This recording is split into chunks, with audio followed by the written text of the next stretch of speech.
Hello and welcome to Caps 13 News. I'm Jay Weston. And I'm Caleb Oswald. The holiday season is nearly upon us. We take a look now at what that means in the Pittsburgh area. As we near December, you will start seeing more and more seasonal decorations showing up, including downtown Pittsburgh's main strip, Broadway Street. Pittsburgh Parks and Recreations Department was in charge of installing lights, garland, and more earlier this week to spruce up the downtown area. The crew, made up of the City of Pittsburgh's workers from Parks, Traffic, and Stormwater departments, began installations as early as 4 in the morning, ensuring time to finish before Main Street morning traffic. These decorations are on full display, the town's annual Christmas parade on the Monday after Thanksgiving every year. The parade falls on November 28th this year at 6:30 p.m. I think it's a long tradition for the City of Pittsburgh to celebrate the holidays, and it's just a tradition that the Strands have always been up, and it's really cool to keep this tradition going and to see it.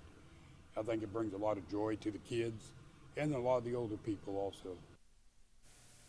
To find out more about holiday events in town, visit the Pittsburgh Parks and Recreation Facebook page or the City of Pittsburgh's website at pitks.org.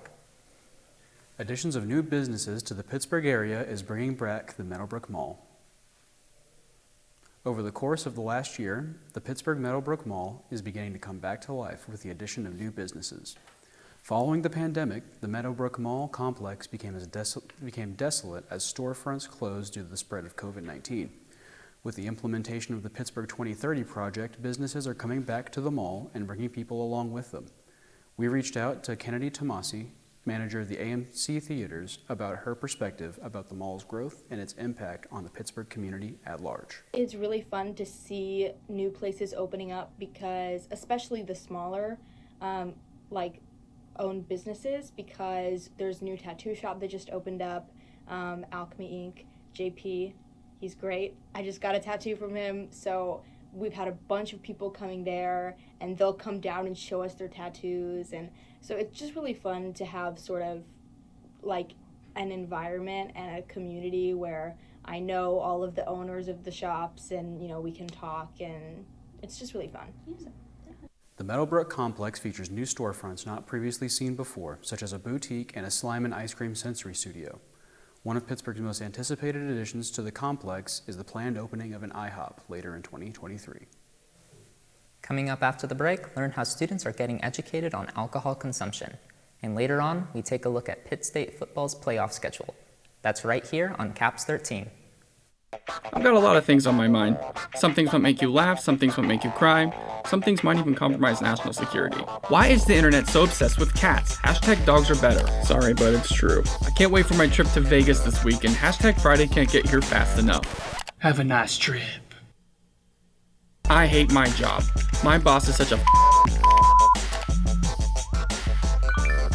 Oh, crap.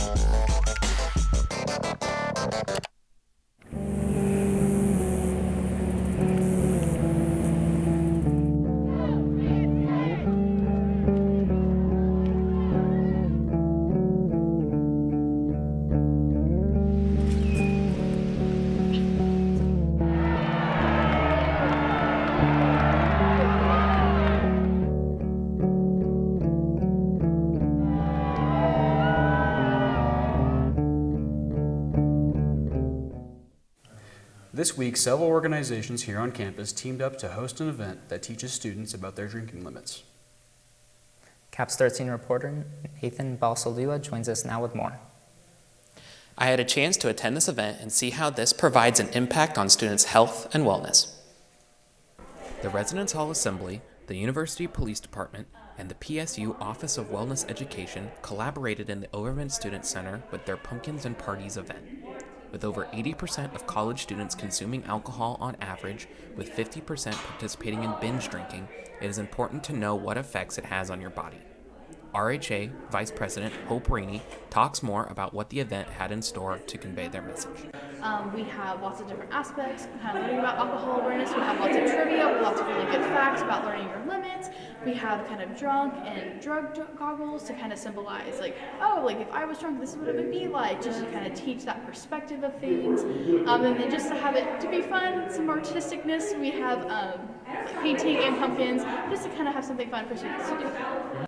All three organizations prioritize students' health and well-being. The RHA board wants those students who live in residence halls to be safe and happy. The University Police Department prioritizes the physical safety of students with promoting to give them a call whenever students feel unsafe or needs assistance. The Office of Wellness Education prioritizes the mental health of students. Graduate Assistant Mona Drishak goes into why events like this are important to attend. It's good to educate students about alcohol and its effects, just kind of stats and numbers. There's a lot of things on the board that people just didn't realize, or a lot of misconceptions that are common out there that we were able to educate students on. Be on the lookout for upcoming events and activities hosted by the RHA and the Office of Wellness Education as we approach finals week. Back to you. Thanks, Nathan. The SEK Symphony Orchestra is having its annual holiday concert. As the semester comes to its end, the Southeast Kansas Symphony Orchestra is preparing for their festive finale concert. The concert will consist of multiple caroling classics such as Sleigh Ride, Deck the Halls, and Jingle Bells. There will also be a variety of regional holiday songs such as Christmas Troika from Russia and Mele Kamiki Maka, a Hawaiian holiday classic. These Christmas songs, the orchestra says, are traditions that have brought people together for generations. This drive for community celebration is what fuels the annual concert. This year's concert is unique in that it is being conducted by graduate students. Graduate Assistant Thomas Smith spoke with us about the challenges that come with that. It's obviously a little nerve-wracking. I don't think there's any conductor in the world who doesn't get in front of an orchestra for the first time for a concert series and feel a little bit of the jitters. But it's not like this is a group that I've never met before. We work together in various capacities throughout the school year. I'm the GA of the orchestra program, so I'm with them at every rehearsal anyway. But you feel mostly a sense of responsibility because Dr. Mungia does such a good job every single concert at rehearsing the orchestra and preparing the orchestra and programming the concert. And so when you take the podium, you just want to make sure that you are not letting the program down and that you are bringing your best and your experiences to that concert program and making sure that everybody does their normal fantastic job under your baton. Satisfy nostalgia of classic carols, but will also introduce the audience to holiday music that they may not have had the chance to experience. This diversity doesn't just end at the contents of the concert, however. The symphony is not exclusive to music students. The entire ensemble consists of non-majors, minors, non-major or minor students, and even local community members. The Symphony Orchestra states that it is this diversity that adds the quality of their art. The concert will take place at the Bicknell Family Center for the Arts on December 4th. Pittsburg State recently hosted a Study Abroad Expo in the Student Center for students looking to further their education while traveling the world. Caps 13 reporter Dylan Toll joins us now with more. I dropped by the event to see what exactly the Study Abroad program had in store for Pitt State students. While I was there, I talked to Angela Moots, the Study Abroad coordinator, for more info. Pitt State's Study Abroad program has always been a staple on campus. There are a few ways to get involved in Study Abroad. For more info, I asked Angela Moots, the Study Abroad coordinator, for more info. They can come talk to me in White's at 118 or look on our website and set up an appointment. And I can guide them through the different opportunities that they have. We can look at your degree audit and your major and to see which classes would fit best and go from there. We can pick based on country or based on major. You might be wondering what exactly it is like to study abroad. I asked grad assistant Alexandre for more info. It was very cool, I'd say. Coming from a country of South America who speaks a different language to all the way up to the United States was a big cultural shock, I'd say, but at the same time it's just like discovering something new every minute and every second of the day. So it's a bunch of experience, some good, some bad, but in the end it's all worth it, I'd say. Yeah, I mean, it might sound a little scary at first. You're going to another country and traveling in a plane for how many hours, I don't know, depends on where you're going, but the good thing is to be able to look outside the box, you know, get out of your comfort zone and just be able to experience new things and just live a different life than you're used to, because that's how I think we get a lot of personal and professional growth. But what exactly does studying abroad mean for your future career? I asked Angela Moots for more info. So studying abroad will definitely set you apart in your future career, on your job resume, your applications.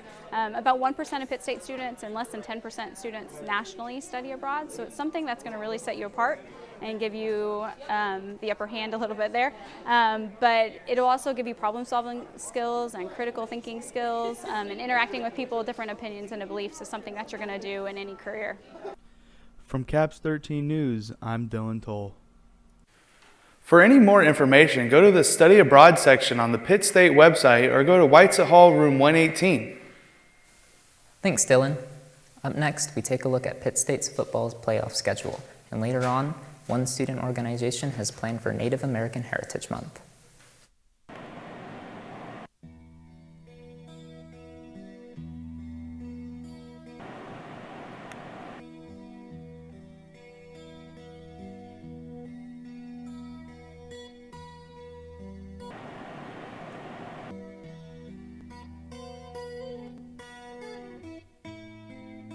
In today's world of technology, if you're not careful with the media that you consume, the media that you consume will consume you. Caps 13 Sports works tirelessly to bring guerrilla athletics to your living room. But when the university heads heard about the lice epidemic spreading into the area, they elected to bring in an expert. Good luck, man. Oh, hey, what's up, Doc?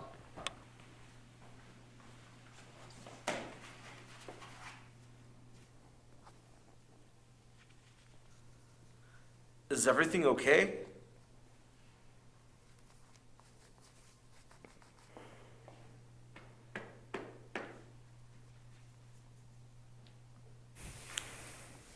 Last weekend, fall sports for the NCAA Division II came to a close.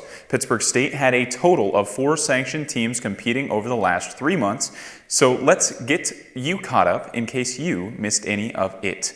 Guerrilla Athletics shined this fall season, starting with the Big Ticket Winners football team. The football team. Head coach Brian Wright, in his second full season with the squad, coached them to a 11-0 record, a first for the Guerrillas, and an MIAA regular season title, garnering him the title of Coach of the Year in the MIAA. The Guerrillas also posted individual success with 18 total players making all-conference accolades. Headlined by junior tight end Devin Garrison, junior offensive lineman Trace Jeffries, sophomore tailback Caleb Lewis, graduate safety Brandon Malikas, senior wideout Bryce Murphy, sophomore D-tackle Dubim Okonkwo, graduate linebacker P.J. Sarwinski, and senior offensive line Corey Woodruff, making first-team All-MIAA. Freshman Colby Katzes was named Conference Freshman of the Year, and the football team will face off here at home in the first round of NCAA tournament play Saturday against UIndy. I believe we have what it takes from our O-line to our receivers, running backs, quarterbacks, safeties, D-line, linebackers, corners. I mean, we have it all, but it really just comes down to taking it one game at a time, because if we start looking ahead 5 games on the line, we're not going to be able to take care of this week, and we'll be done for. Guerrilla Volleyball also played this fall and found some success. They finished their season with an overall record of 17-14 and a conference record of 11-11. They were led by graduate outside hitter Meg Otten, who was named to the first team All-MIAA.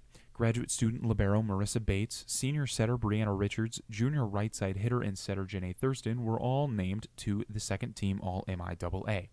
They finished their season off the second round of the conference tournament after beating the Jennies of the University of Central Missouri in a 3-set sweep in round 1 last Thursday. They lost to the Lopers of Nebraska Kearney in 4 sets last Friday during the second round.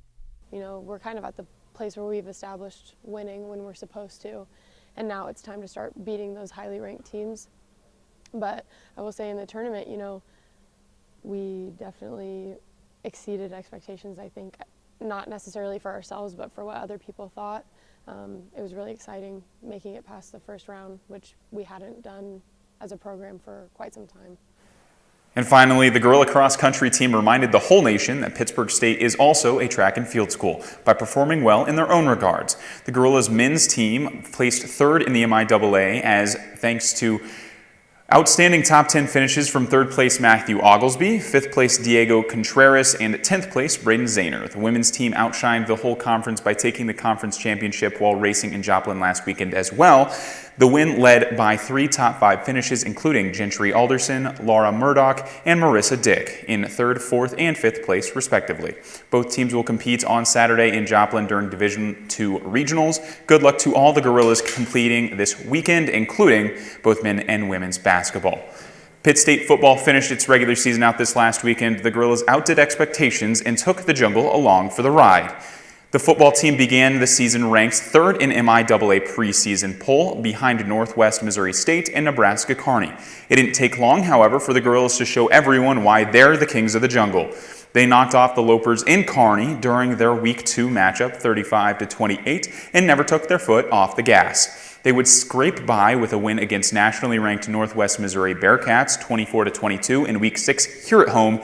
The Gorillas were crowned outright MIAA champs in Week 10 after beating Washburn 37-23. Defensive end Kayvon Hamilton spoke on the team going into NCAA playoffs. We believe that there isn't a team in the country that can touch us. There isn't a team in the country that can keep up with how we do things, because we have list of weapons. Chad can sling the ball. Chad can make plays with his legs. B. Murph. I think he's coming off of an injury. He might be back this week, and if not, we'll have him back for Grand Valley. We got Christian Carter, Elijah, our whole offensive line, and that's just on offense. On defense, we got and I would go as far as to say all 11 positions can make plays on offense. Yeah. So Silu, even our backups, and on defense we got Dubem, who just got first team All District. PJ, Mo, who's injured, but is starting to work back into it. Brandon Malik is our safe. The list goes on. The first strings, second strings, even some third strings can all get out there and get out there and play. Which is why we say it's even if you can wear us down, go hurry up offense. We can just rotate in fresh guys that can keep playing at the same level the first strings can.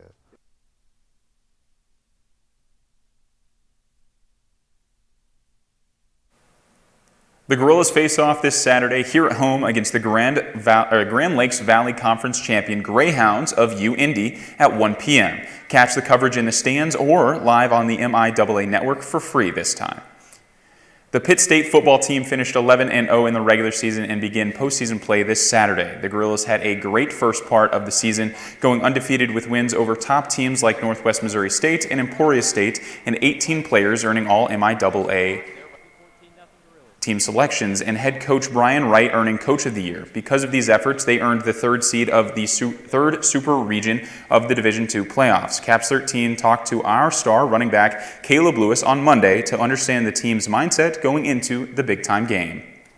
Well, right now, for sure, we got the same mindset as every other week. We're going to go in. Yes, it's playoffs, it's elimination, but we're going to go into every week looking at each team with respect and giving them my best, and not going into details about anything, but we haven't really came up with a game plan yet for them, so.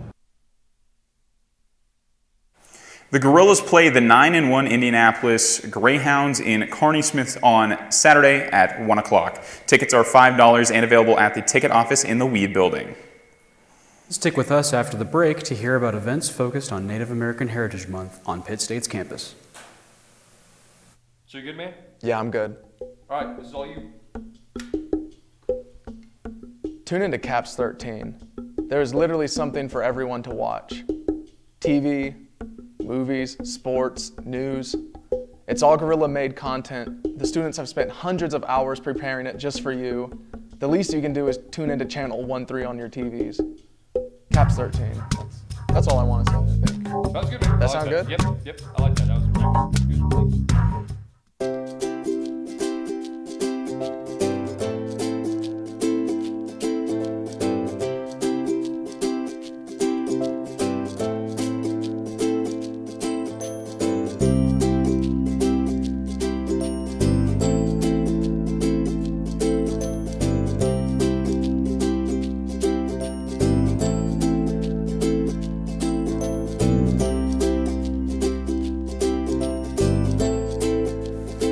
November is Men's Mental Health Awareness Month, and Sigma Sigma Sigma is advocating for students by holding the Be Real About Mental Health panel earlier this week. The Be Real About Mental Health panel was an event addressed the stigmas of mental health. The event featured 2 former NFL players, Reggie McElroy of the New York Jets and Limbo Parks of the San Francisco 49ers. These 2 former NFL players came to tackle the issue of mental health by opening up about their own struggles, talking about how they identified them, how they coped with their struggles, and also how they overcame them. This event was important because it shed some light for students to see some of the toughest people face their own battles. It shows us as well that it is okay for us to face them. Lastly, it's important for them to be talked about. I feel as though the only way we can get past the stigma against mental health and how it being a taboo subject is talking about it. That's the only way it's ever going to get noticed, it's ever going to be fixed. I mean, mental health will always be an issue, but we can at least bring attention to it and more people can get the help that they need.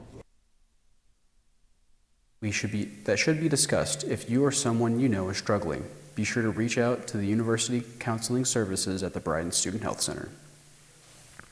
The Native American Association held a panel this Wednesday between students and speakers chosen by Indigenous community members.